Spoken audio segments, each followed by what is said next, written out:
ರಾತ್ರಿ 3 ದಿನ ಕಬ್ಬು ಬೆಳೆಗಾರರ ಆ ಹೋರಾಟದಲ್ಲಿ ಆತ್ಮಹತ್ಯೆಯನ್ನು ಮಾಡಿಕೊಂಡು ಪ್ರತಿಭಟನೆಯನ್ನು ಹಮ್ಮಿಕೊಂಡಿದೆ. ಈ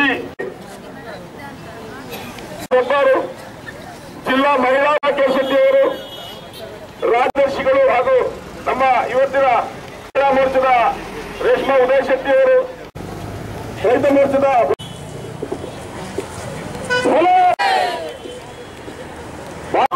ಅನಿವಾರ್ಯತೆ ಕಾಂಗ್ರೆಸ್ನ ಒಂದು ಸ್ಥಾನದಲ್ಲಿರುವಂತಹ ಮುಖ್ಯಮಂತ್ರಿ ಹೋಗಿ ಮಾತನಾಡಿಸುವಂತಹ ಸೌಜನ್ಯವನ್ನಾದರೂ ತೋರದೆ ಆತ್ಮಹತ್ಯೆ ಮಾಡುವ ಮಟ್ಟಿಗೆ ರೈತ ಹತಾಶನಾಗಿದ್ದಾನೆ ಅಂತ ಹೇಳಿದ್ರೆ ಈ ಕರ್ನಾಟಕ ರಾಜ್ಯದಲ್ಲಿ ಎಂತಹ ಆಡಳಿತ ಇದೆ ಎಂಬುದನ್ನು ನಾವು ಮನಗಾಣಬೇಕು. ದಿವಸಕ್ಕೊಂದರಂತೆ ಭಾಗ್ಯವನ್ನ ಕರುಣಿಸುವಂತಹ ಈ ಕರ್ನಾಟಕ ಸರ್ಕಾರ ಭಾಗ್ಯ, ಅನ್ನ ಭಾಗ್ಯ ಇರ್ಬೋದು, ಕ್ಷೀರ ಭಾಗ್ಯ ಇರ್ಬೋದು, ಬಿಸ್ಕಿಟ್ ಭಾಗ್ಯ, ಇದನ್ನೆಲ್ಲ ಕರುಣಿಸುವಂತಹ ಸರ್ಕಾರ ರೈತ ಭಾಗ್ಯವನ್ನು ಇನ್ನೂ ಕರುಣಿಸಲಿಲ್ಲ ಎಂಬುದನ್ನ ಈ ಒಂದು ರೈತ ಆತ್ಮಹತ್ಯೆ ಮಾಡಿಕೊಂಡದನ್ನ ನಾವು ಕಾಣ್ತಾ ಇದ್ದೇವೆ. ಇವತ್ತು ರೈತ ಸಂಕಷ್ಟ ಸ್ಥಿತಿಯಲ್ಲಿದ್ದೇನೆ. ಕಬ್ಬು ಬೆಳೆಗಾರರಿಗೆ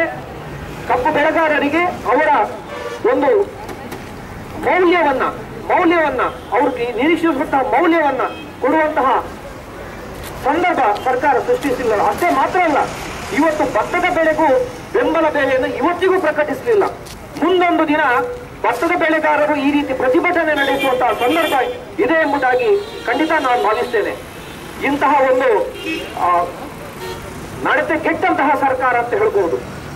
ಎಷ್ಟೋ ಯೋಜನೆಗಳನ್ನು ತರುತ್ತವೆ, ಅದು ಅರ್ಥದಲ್ಲಿ ನಿಂತು ಹೋಗುವಂಥದ್ದು, ಅರ್ಥದಲ್ಲೇ ಬದಲಾವಣೆ ಮಾಡುವಂಥದ್ದು, ಸ್ವಪಕ್ಷೀಯವರಿಂದಲೇ ಟೀಕೆಗೊಳಪಡುವಂತಹ ಈ ಯೋಜನೆಗಳು ಇವತ್ತು ಜನರಿಗೆ ಮಾರಕವಾಗಿದೆ, ಅದು ಪೂರಕವಾಗಿಲ್ಲ ಎಂಬುದಾಗಿ ಖಂಡಿತವಾಗಿ ಹೇಳ್ತೇನೆ. ಈ ಒಂದು ಆತ್ಮಹತ್ಯೆ ಮಾಡಿಕೊಂಡಂತಹ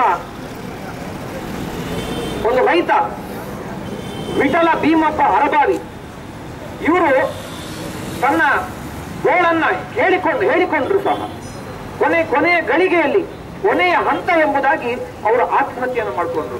ಆ ರೈತ ಅವರನ್ನ ಮಾತನಾಡಿಸುವಂತಹ ಸೌಜನ್ಯವನ್ನು ಮುಖ್ಯಮಂತ್ರಿಯವರು ಮಾಡಲಿಲ್ಲ.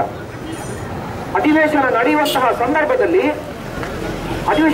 ಸಂದರ್ಭದಲ್ಲಿ ಒಂದು ಕ್ಷಣಕ್ಕಾದ್ರೂ ಹೋಗಿ ಪ್ರತಿಭಟನೆ ಮಾಡುವಂತಹ ರೈತರನ್ನ ಮಾತನಾಡಿಸುವಂತಹ ಒಂದು ಸೌಜನ್ಯ ಈ ಸರ್ಕಾರಕ್ಕೆ ಇಲ್ಲ ಅಂತ ಹೇಳಿದ್ರೆ, ಲಜ್ಜೆಗೆಟ್ಟ ಮುಖ್ಯಮಂತ್ರಿಗೆ,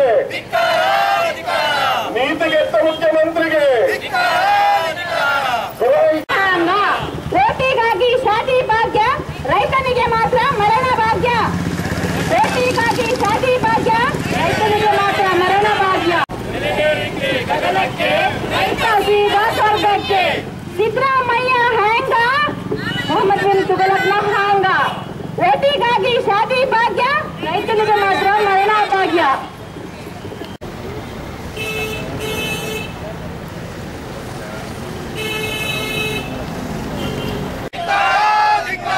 ರಾಜ್ಯ ಸರ್ಕಾರದ ರೈತ ವಿರೋಧಿ ನೀತಿಗೆ ರಾಜ್ಯ ಕಾಂಗ್ರೆಸ್ ಸರ್ಕಾರಕ್ಕೆ